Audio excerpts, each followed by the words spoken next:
আমার শ্বশুরবাড়ির সবাই আমাকে লক্ষ্মী বলে ডাকে, বিশেষ করে আমার ননদ এবং জায়েরা। লক্ষ্মী বলার অবশ্য একটা কারণ আছে। আমি যখনই আমার শ্বশুরবাড়িতে বেড়াতে যাই তখন হাতে ধরে বৃষ্টি নিয়ে যাই। বিয়ের পর থেকে এই পর্যন্ত আমি শ্বশুরবাড়ির যে কয়টা দিন বেড়াতে গিয়েছি, যাওয়া থেকে শুরু করে আসা পর্যন্ত প্রত্যেকটা দিন বৃষ্টি ছিল। শুধুমাত্র এবারে নয়, সব সময় এমনটাই হয়। আমার শ্বশুরবাড়ির এলাকাতে মানে উত্তরবঙ্গে বিশেষ করে ফসল উৎপাদন একটু বেশি হয়ে থাকে। বলতে গেলে উত্তরবঙ্গের জমিগুলোতে 12 মাসই কোনো না কোনো ফসল চাষ করে, যার কারণে তাদেরকে সবসময় সেচ দিয়ে পানি দিতে হয়। যেহেতু তাদের জমিতে সবসময় পানির প্রয়োজন, তাই আমি যখন যাই তখন বৃষ্টিটা কেমন জানি অলৌকিকভাবে একটু বেশি হয়ে থাকে। আর ওই কারণেই তারা সবাই আমাকে লক্ষ্মী বলে ডাকে। কিন্তু এতে হয় আমার সমস্যা। আমি শ্বশুরবাড়িতে যাই একটু ঘোরার জন্য, কিন্তু বৃষ্টির কারণে আমাকে ঘরবন্দি হয়ে থাকতে হয়। তবে উত্তরবঙ্গের সব থেকে যে বিষয়টা আমার বেশি ভালো লাগে সেটা হচ্ছে নারী এবং পুরুষ উভয়ে কিন্তু সমানভাবে কাজ করে, সেটা ঘরে কিংবা বাহিরে যেখানেই হোক না কেন, এমনকি জমিতে ফসল ফলানোর সময়ও। আমি যেহেতু শহরের মেয়ে, তাই আমার গ্রামের ওই কাজগুলো একদমই জানা নেই। সমস্যা হয়ে গেছে বিয়ের পরে আমি যখন আমার শ্বশুর বাড়িতে প্রথম গিয়েছিলাম।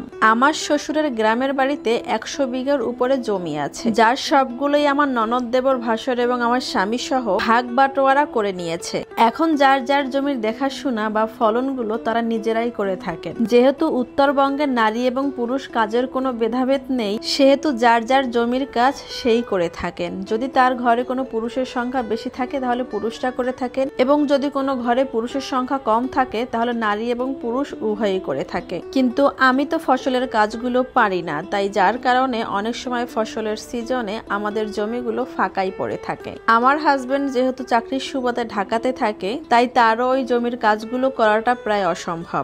এখন অনেকেই বলতে পারেন যে কেন গ্রামে কি লোকের অভাব আছে, আপনার গ্রামে কি লোক দিয়ে কোনো কাজ করাতে পারেন না? আসলে গ্রামে না জমির সংখ্যা অনেক বেশি থাকে, যার যার জমিতে সেই শ্রম দিয়ে থাকে। তাই আমাদের জমিতে যদি কাজ করাতে যাই তাহলে অন্য বিভাগ থেকে নতুন লোক এনে তারপরে কাজ করাতে হয়, আর এটা অনেক কষ্টসাধ্য ব্যাপার, যার কারণে বেশিরভাগ ফসলের সময় আমাদের জমিগুলো ফাঁকা পড়ে থাকে। মাঝখানে অন্য প্রসঙ্গে একটা কথা বলি। মাঝের মধ্যে অনেককেই বলতে শুনি গ্রামে 100 বিঘা জমির চেয়ে শহরে এক টুকরো ভাড়া বাসায় থাকা অনেক ভালো, কিন্তু আমি এই কথার সাথে সম্পূর্ণ দ্বিমত। কারণ মানুষের নারীর টান থাকে গ্রামে। গ্রামের কাঁচা মাটির গন্ধ, ফ্রেশ অক্সিজেন, সবুজ শাকসবজি, এটা আপনি শহরে কখনোই পাবেন না। অনেকেই আছেন যারা গ্রামের সবকিছু বিক্রি করে দিয়ে তারপরে শহরে এসে এক টুকরো ভাড়া বাসায় কিংবা এক টুকরো জমিতে নিজের একটা বাড়ি করেন, কিন্তু শেষ বয়সে এসে পড়েন বিপাকে। একবার চিন্তা করে দেখেন তো, আপনি শহরে যতই থাকেন না কেন, আপনার শেষ নিঃশ্বাস ত্যাগ করার পরে আপনার বাপ দাদার ভিটেমাটির কাছেই আপনাকে ফিরে যেতে হবে। তাই আমার কাছে শহরের থেকে গ্রাম অনেক ভালো। শহরের এই চাকচিক্য আমাকে এতটা টানে না যতটা গ্রাম আমাকে টানে। আপনার কাছে কোনটা ভালো লাগে, শহর নাকি গ্রাম?